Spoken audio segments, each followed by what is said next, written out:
Primeiro livro dos Reis, capítulo 14. A morte do filho de Jeroboão. Nesse tempo, o filho do rei Jeroboão, que se chamava Abias, ficou doente. Jeroboão disse à sua mulher: ponha um disfarce para que ninguém possa reconhecer você e vá até Siló, onde mora Aías, o profeta que disse que eu seria rei deste povo. Leve para ele 10 pães, alguns bolos e um jarro de mel. Pergunte o que vai acontecer com o nosso filho, que ele lhe dirá. Então ela foi até a casa de Aías, em Siló. Aías tinha ficado cego por causa da velhice, mas Deus lhe disse que a mulher de Jeroboão vinha vindo perguntar sobre o filho dela, que estava doente. E Deus disse a Aías o que devia dizer a ela. A mulher de Jeroboão chegou, fazendo de conta que era outra pessoa.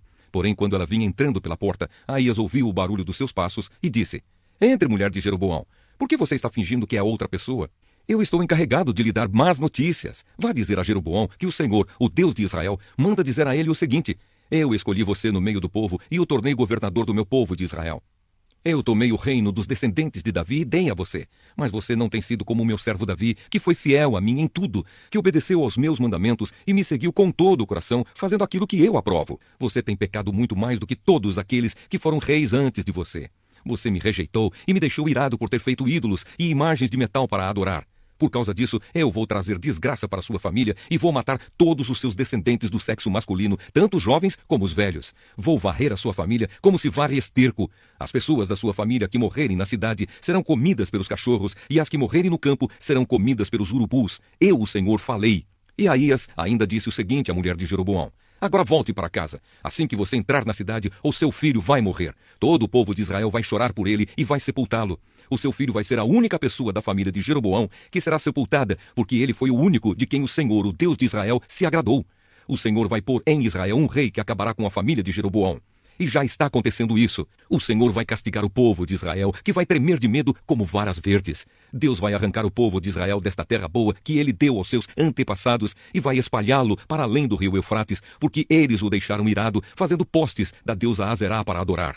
Deus vai abandonar Israel, porque Jeroboão pecou e fez com que o povo de Israel pecasse. Aí a mulher de Jeroboão saiu e voltou para Tirza. Quando ela pôs os pés em casa, a criança morreu. E todo o povo de Israel chorou pelo menino e o sepultou, conforme o Senhor Deus tinha dito por meio do seu servo, o profeta Aías. A morte de Jeroboão. Todas as outras coisas que o rei Jeroboão fez, como guerreou e como governou, tudo isso está escrito na história dos reis de Israel. Jeroboão foi rei 22 anos. Ele morreu e foi sepultado, e o seu filho Nadab ficou no lugar dele como rei. O reinado de Roboão de Judá. Roboão, filho de Salomão, tinha 41 anos de idade quando se tornou rei de Judá. Ele governou 17 anos em Jerusalém, a cidade que o Senhor Deus havia escolhido entre todas as cidades da terra de Israel como lugar onde devia ser adorado. A mãe de Roboão se chamava Naamá e era do país de Amon. O povo de Judá pecou contra o Senhor e deu mais motivos para ele ficar irado do que todos os seus antepassados haviam dado. Eles construíram altares nos morros para adoração de falsos deuses, e no alto dos morros e debaixo de árvores que dão sombra, levantaram colunas do deus Baal e postes da deusa Azerá para adorar. E havia também homens e mulheres que serviam como prostitutos nesses lugares pagãos de adoração. O povo de Israel fez todas as coisas vergonhosas que faziam os povos que o Senhor Deus havia expulsado da terra, conforme os israelitas iam avançando para dentro do país. No 5º ano do reinado de Roboão, Sisaque, rei do Egito, atacou Jerusalém. Sisaque levou embora todos os tesouros do templo e do palácio, e também os escudos de ouro que Salomão havia feito. Para colocar no lugar deles, o rei Roboão fez escudos de bronze e os entregou aos oficiais encarregados de guardar os portões do palácio. Sempre que o rei ia ao templo, os guardas usavam os escudos e depois os levavam de volta para a sala dos guardas. Todas as outras coisas que o rei Roboão fez estão escritas na história dos reis de Judá. Durante todo esse tempo, Roboão e Jeroboão estiveram em guerra um contra o outro. Roboão morreu e foi sepultado nos túmulos dos reis, na cidade de Davi, e o seu filho Abias ficou no lugar dele como rei. A mãe de Roboão se chamava Naamá e era do país de Amon. Carta aos Colossenses, capítulo 1. Saudação. Eu, Paulo, apóstolo de Cristo Jesus, pela vontade de Deus, escrevo junto com o irmão Timóteo esta carta ao povo de Deus que mora na cidade de Colossos, os nossos fiéis irmãos em Cristo. Que a graça e a paz de Deus, o nosso Pai, estejam com vocês. Oração em favor dos colossenses. Sempre que oramos por vocês, damos graças a Deus, o Pai do nosso Senhor Jesus Cristo, pois ficamos sabendo da fé que vocês têm em Cristo Jesus e também do amor que vocês têm por todo o povo de Deus. Quando a verdadeira mensagem, a boa notícia do Evangelho, chegou a vocês pela primeira vez, vocês ouviram falar a respeito da esperança que o Evangelho oferece. Por isso a fé e o amor que vocês têm são baseados naquilo que esperam e que está guardado para vocês no céu. Essa boa notícia que vocês receberam está trazendo muitas bênçãos e vai se espalhando pelo mundo inteiro. E foi isso mesmo que aconteceu com vocês, desde o dia em que pela primeira vez ouviram falar a respeito da graça de Deus e a conheceram de verdade. Tudo isso vocês aprenderam com Epáfras, nosso querido companheiro de trabalho, o qual presta serviço em favor de vocês como um fiel servidor de Cristo. Foi ele quem nos contou do amor que o Espírito de Deus deu a vocês. Por esse motivo, desde o dia em que ficamos sabendo de tudo isso, nunca paramos de orar em favor de vocês. Pedimos a Deus que encha vocês com o conhecimento da sua vontade e com toda a sabedoria e compreensão que o Espírito de Deus dá. Desse modo, vocês poderão viver como o Senhor quer e fazer sempre o que agrada a Ele. Vocês vão fazer todo tipo de boas ações e também vão conhecer a Deus cada vez mais. Pedimos a Deus que vocês se tornem fortes com toda a força que vem do glorioso poder dele, para que possam suportar tudo com paciência. E agradeçam com alegria ao Pai, que os tornou capazes de participar daquilo que ele guardou no reino da luz para o seu povo. Ele nos libertou do poder da escuridão e nos trouxe em segurança para o reino do seu Filho amado. É ele quem nos liberta, e é por meio dele que os nossos pecados são perdoados. Cristo e a sua missão. Ele, o primeiro filho, é a revelação visível do Deus invisível. Ele é superior a todas as coisas criadas, pois por meio dele, Deus criou tudo no céu e na terra, tanto o que se vê como o que não se vê, inclusive todos os poderes espirituais, as forças, os governos e as autoridades. Por meio dele e para ele, Deus criou todo o universo. Antes de tudo, ele já existia, e por estarem unidas com ele, todas as coisas são conservadas em ordem e harmonia. Ele é a cabeça do corpo, que é a igreja, e é ele quem dá vida ao corpo. Ele é o primeiro filho que foi ressuscitado para que somente ele tivesse o primeiro lugar em tudo, pois é pela própria vontade de Deus que o filho tem em si mesmo a natureza completa de Deus. Portanto, por meio do filho, Deus resolveu trazer o universo de volta para si mesmo. Ele trouxe a paz por meio da morte do seu filho na cruz, e assim trouxe de volta para si mesmo todas as coisas, tanto na terra como no céu. Sempre fiéis.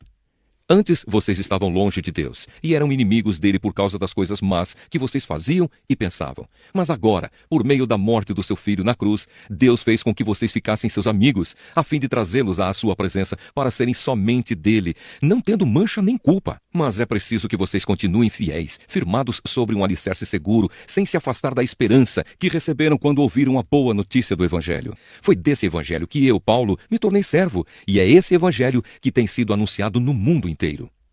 A missão e a mensagem de Paulo. Agora eu me sinto feliz pelo que tenho sofrido por vocês, pois o que eu sofro no meu corpo pela igreja, que é o corpo de Cristo, está ajudando a completar os sofrimentos de Cristo em favor dela. E Deus me escolheu para ser servo da igreja e me deu uma missão que devo cumprir em favor de vocês. Essa missão é anunciar de modo completo a mensagem dele. Essa mensagem é o segredo que ele escondeu de toda a humanidade durante os séculos passados, porém que agora ele revelou ao seu povo. O plano de Deus é fazer com que o seu povo conheça esse maravilhoso e glorioso segredo que ele tem para revelar a todos os povos. E o segredo é este: Cristo está em vocês, o que lhes dá a firme esperança de que vocês tomarão parte na glória de Deus. Assim, nós anunciamos Cristo a todas as pessoas, com toda a sabedoria possível, aconselhamos e ensinamos cada pessoa, a fim de levar todos à presença de Deus como pessoas espiritualmente adultas e unidas com Cristo. É para realizar essa tarefa que eu trabalho e luto com a força de Cristo que está agindo poderosamente em mim. Ezequiel, capítulo 44. O portão do leste. O homem me levou até o portão de fora, no lado leste da área do templo. O portão estava fechado. Então o Senhor me disse: este portão ficará fechado, nunca será aberto. Ninguém poderá usá-lo, porque eu, o Senhor, o Deus de Israel, entrei por ele. Deve ficar sempre fechado, mas o rei poderá ir lá para comer uma refeição santa na minha presença. Ele entrará e sairá pelo salão interno desse portão. Leis para entrar no templo. Então o homem me fez passar pelo portão do norte e me levou para a frente do templo. Olhei e vi que o templo estava cheio da glória do Senhor. Eu me atirei de comprido no chão. Então o Senhor me disse: homem mortal, preste atenção em tudo o que você vir e ouvir. Eu vou lhe dar as leis e regulamentos do templo. Note bem, quais as pessoas que têm permissão para entrar no templo e as que não têm. Diga a esses israelitas rebeldes que eu, o Senhor Deus, não vou tolerar mais as coisas vergonhosas que eles estão fazendo. Eles têm profanado o meu templo, deixando estrangeiros que não foram circuncidados, gente que não me conhece, entrar no pátio do templo, quando a gordura e o sangue dos sacrifícios estão sendo oferecidos a mim. Assim, fazendo todas essas coisas vergonhosas, o meu povo tem quebrado a minha aliança. Eles deixaram que estrangeiros realizassem no meu templo as cerimônias sagradas, em vez de eles mesmos fazerem isso. Eu, o Senhor Deus, afirmo que nenhum estrangeiro que não foi circuncidado, que não me obedece, entrará no pátio do meu templo, nem mesmo estrangeiro que esteja vivendo no meio do povo de Israel. Os levitas me abandonaram juntamente com o resto do povo de Israel e adoraram ídolos, e por isso estão sendo castigados.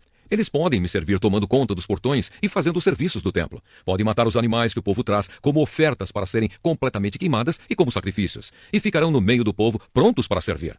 Eles se encarregaram do culto de ídolos para o povo de Israel e assim fizeram os israelitas pecarem. Por isso eu, o Senhor Deus, juro solenemente que serão castigados. Eles não me servirão como sacerdotes, nem chegarão perto de nada que seja santo para mim, nem entrarão no lugar santíssimo. O castigo pelas coisas vergonhosas que eles fizeram é este. Eu os encarrego de guardar o templo e de fazer todos os serviços dele. Os sacerdotes. O Senhor Deus disse: porém, quando todo o resto do povo de Israel se afastou de mim, os sacerdotes da tribo de Levi, que são descendentes de Zadoque, continuaram a me servir fielmente no templo.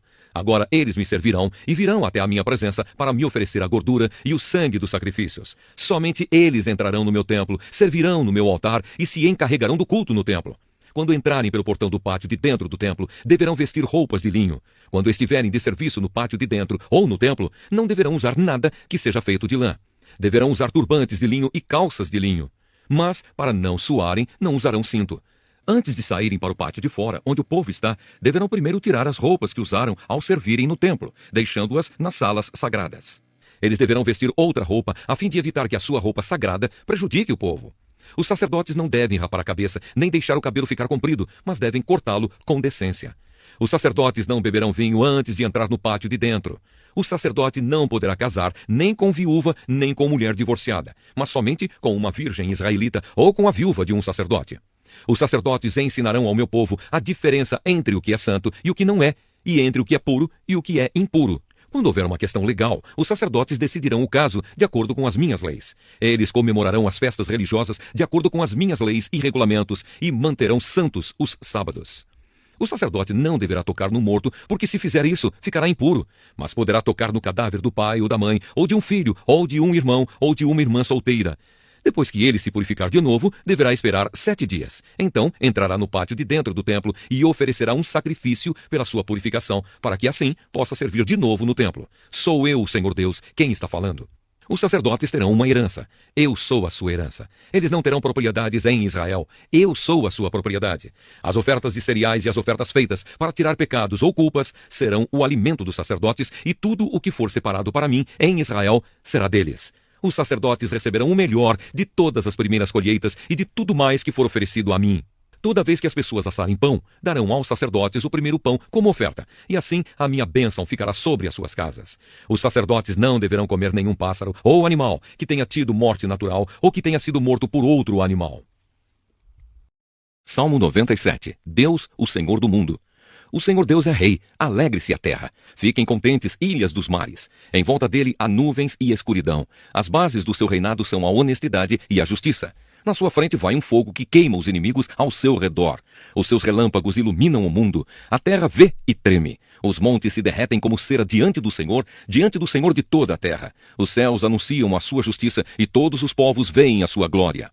Os que adoram imagens ficam envergonhados. Passam vergonha os que se gabam dos seus ídolos. Diante de Deus, o Senhor, todos os deuses se curvam. Por causa dos teus julgamentos, ó Senhor, o povo de Jerusalém está contente e as cidades de Judá se alegram. Ó Senhor, Deus Altíssimo, tu governas o mundo inteiro, tu estás acima de todos os deuses. Vocês que amam a Deus, o Senhor, odeiem o mal. Ele protege a vida dos que lhe são fiéis e os livra do poder dos maus. A luz ilumina a vida dos honestos e a alegria ilumina o caminho dos que obedecem a Deus. Que o Senhor seja a alegria de vocês que são obedientes a Ele. Que o Santo Deus seja louvado. Salmo 98. A vitória e a justiça de Deus. Salmo. Cantem uma nova canção a Deus, o Senhor, pois Ele tem feito coisas maravilhosas. Com a sua força e com o seu santo poder, Ele se tornou vitorioso.